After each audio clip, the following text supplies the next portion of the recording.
Why do nation states exist?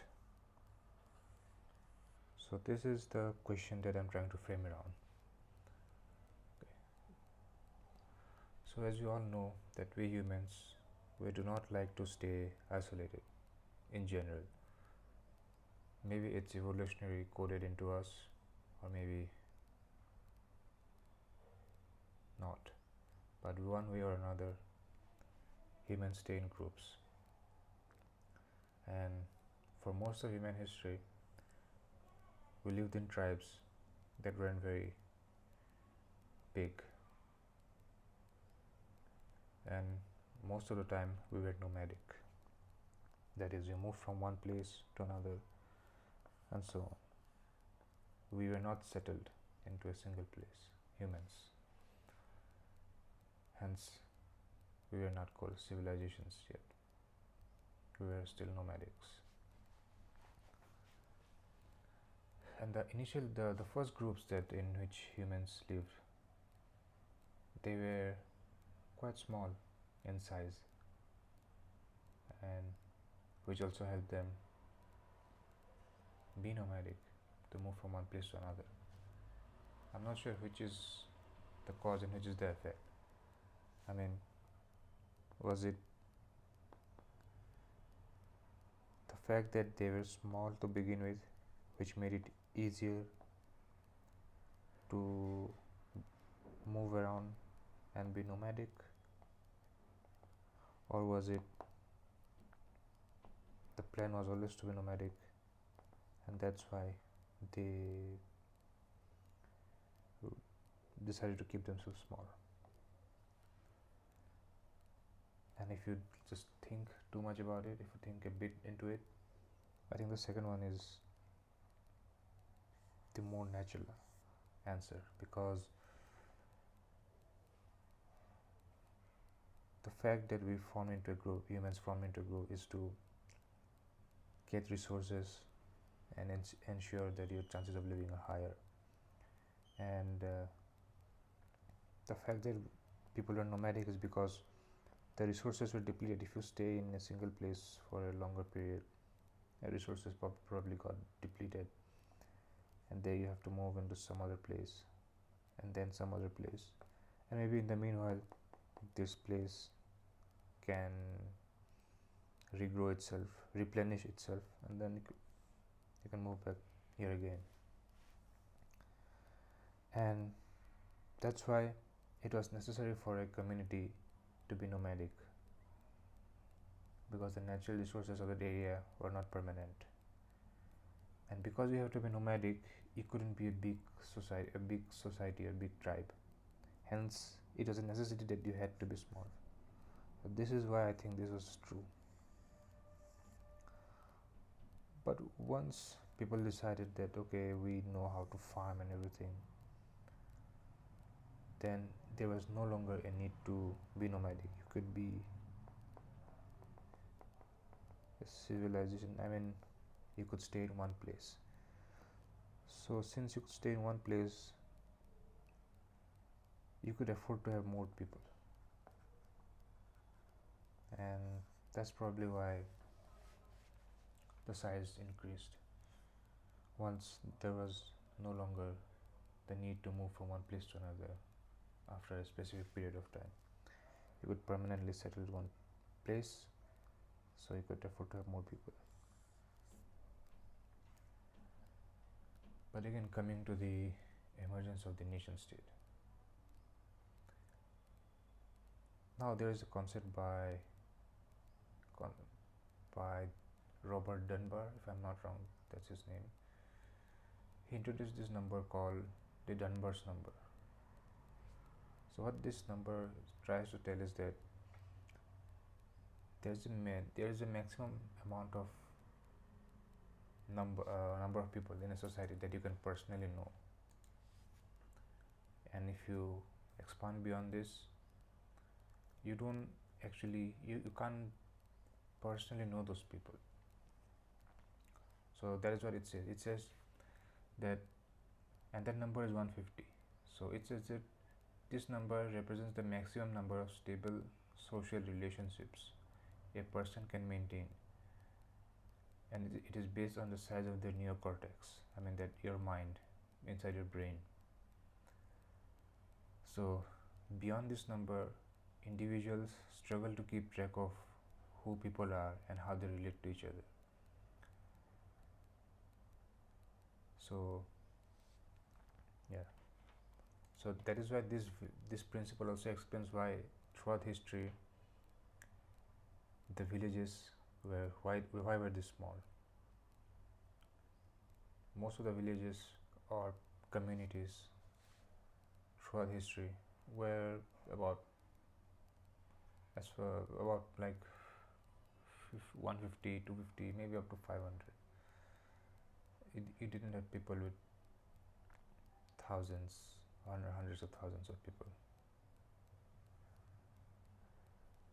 And that is also why the size of hunter-gatherer tribes were smaller, because our brains can't handle having personal connections with thousands of people. It just can't, as per Robert Dunbar. Sorry, it's actually Robin Dunbar. I made a mistake. It's Robin Dunbar, not Robert.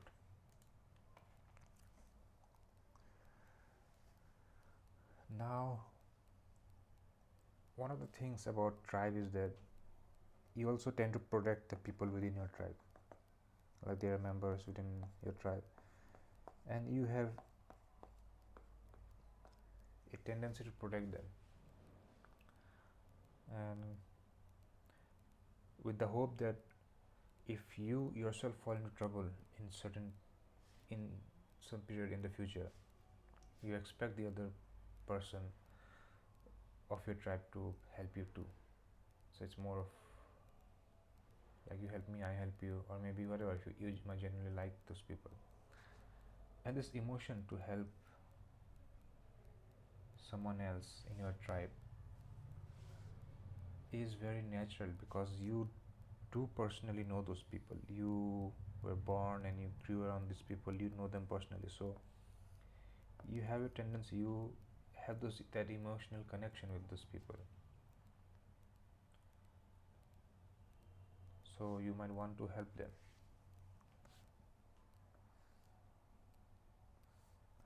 But over time, bigger social structures, bigger social groups of organization came to emerge. Like religion is one of those things.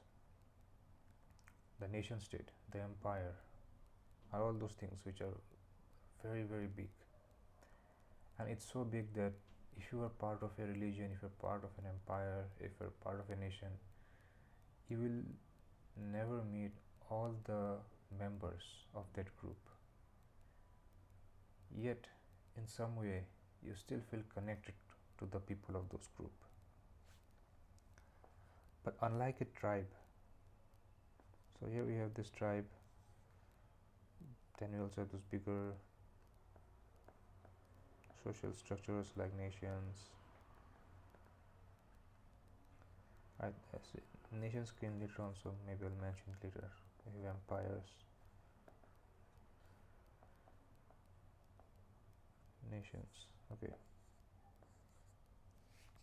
So, in terms of nations, they came later. This nation, from the transition from tribes to this bigger social structures. You do not know those people personally, but yet you still feel some connection. Someday, if you travel to some other part of that empire, or maybe you travel far away and you find some other people of the same religion, you'll still feel a connection, even though that person is a total stranger for you. How did this happen? How does this happen? That's one of the questions that I'm looking the answer to. One of the things that intuitively comes, or whatever I know so far, is that I think maybe this is something what empires lacked, which ultimately led to the formation of nations, is that there are some rituals or some systematic way to integrate the people, which is a bit abstract. I don't know if I should call it unnatural, but maybe it's natural, maybe it's not. But it is systematic, it has to be done. Because unlike tribe, you personally know all those people, so there's no need to force you to like people. I mean, definitely tribes had all those ceremonies in which you were made to feel a part of that community, but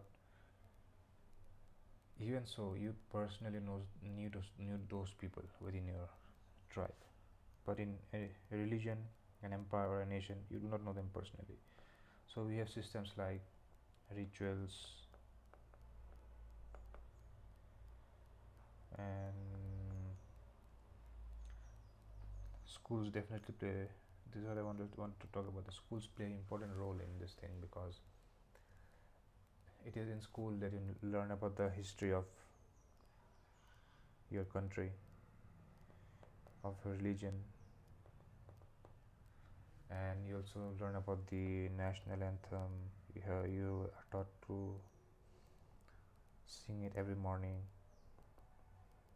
You're taught to respect the national flag, and so on. So this is common for every nation. This is for nation A. Every person, every young child goes through the same exact routine, which is different from nation B. They also have those same thing, but they are done differently in nation B. So all children in nation B goes through the same thing in their own unique way.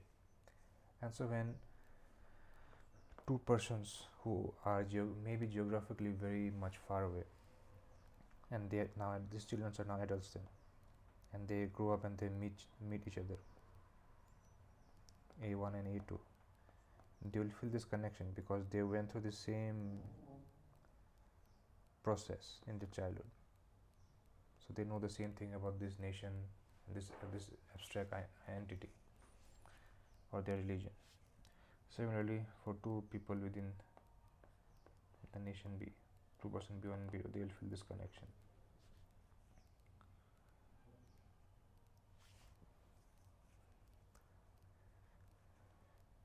Okay.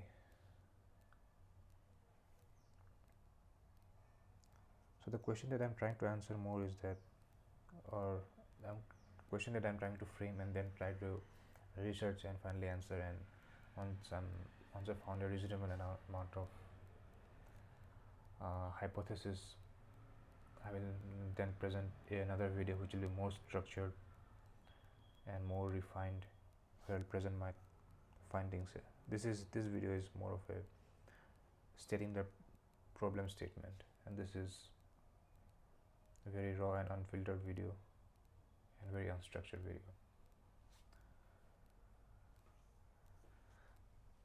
So what was I saying?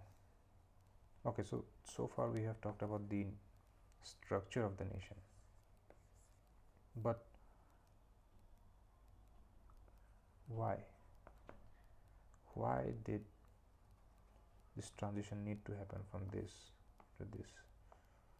What could this small tribe not succeed or not accomplish that required the need for a bigger nation? So this is the question. So I've written something, I'll read it now, and then we'll see. So religion allowed a large number of people to identify itself as a part of a single group. Religion has a myth which provides a sense of purpose and meaning to its followers by referring to some divine entity, afterlife, everything. Okay, so one of the things, these things probably does apply to religion, that people look for meaning and religion provides them meaning. So they might want to be a part of the religion. But at the same time, nations also do provide people meaning and a sense of unity and purpose. and I have tried to compare this comparison between religion and nations. Like, religion has a lot of characteristics similar to a nation. It has a myth of the motherland or fatherland. Every nation refers to something as a motherland or fatherland. This thing is not a real person. There's not a single mother or father. We call our country the motherland, but is this a single person? No, it's an abstract idea and an abstract entity. It is similar to God. You can't see it, you can't touch it, but it exists. Okay, there are national flags and so on. So this national identity is reinforced into the citizens through the daily or the regular rituals, like celebrating your Independence Day, the Founders Day, and similar kind of day. Again, as I previously mentioned, singing the national anthem, learning about your nation's history and so on in schools. Okay. So then I said that one of the reasons that I think nation state probably emerged is for economic reasons. As I've said, I wanted to know more about why. So far I've described the mechanisms of how nations work or might have been formed. But why? Why did it have to form in the first place? So the reason I talked about is probably for economic reasons, for the outer or for the physical needs. As I've said, first of all, you have nomadic tribes got together so that they can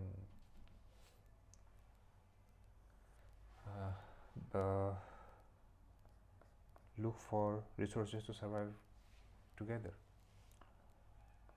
Then they settle down at one place, a very small civilization. And the number of people grew, and they could now divide their labor among themselves in a better way. But now their needs increased again. Like, okay, we want more of the resources around us, and so we need to grow bigger. But if we grow bigger, the number will exceed beyond 150. It will be too large, and now we'll need to invoke those national myths and ceremonies so that we can still maintain this sense of oneness. So one way to explain all of this is that economic purposes. By economic, I mean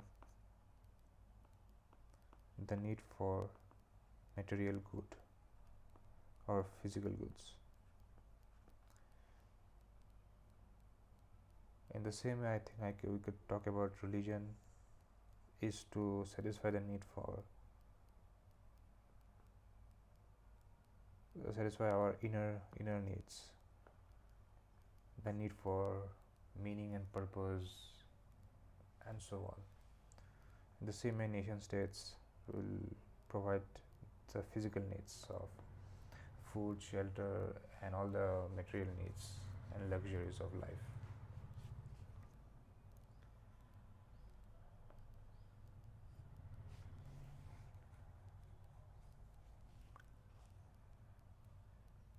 Yeah, so that is what my thought is, that it's most probably for economic reasons.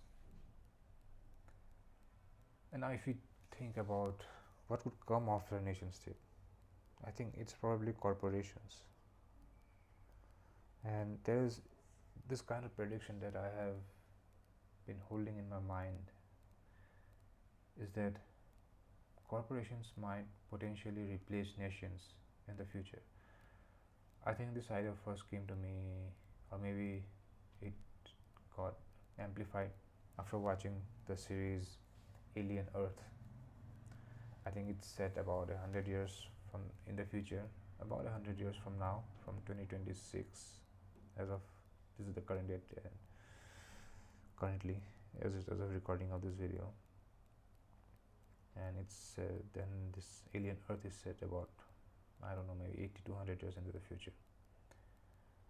And in that fictional world, the whole world is occupied by or maybe run by 5 corporations, and there is no concept of a nation state.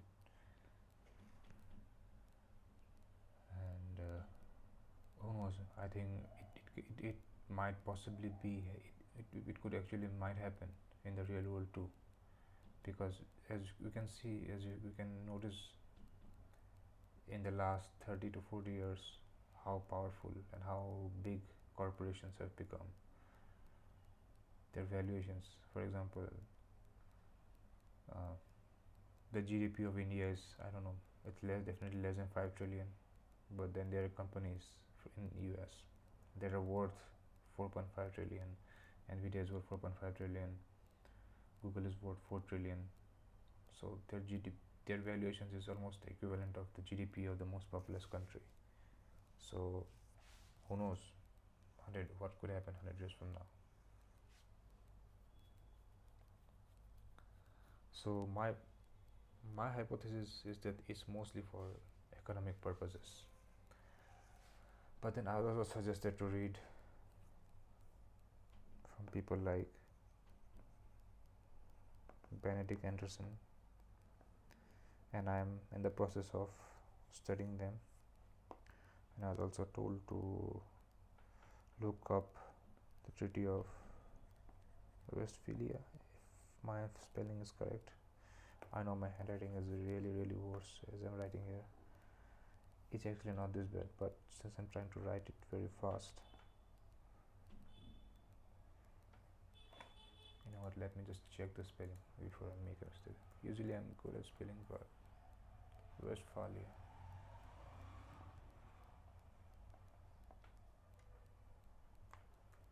Okay.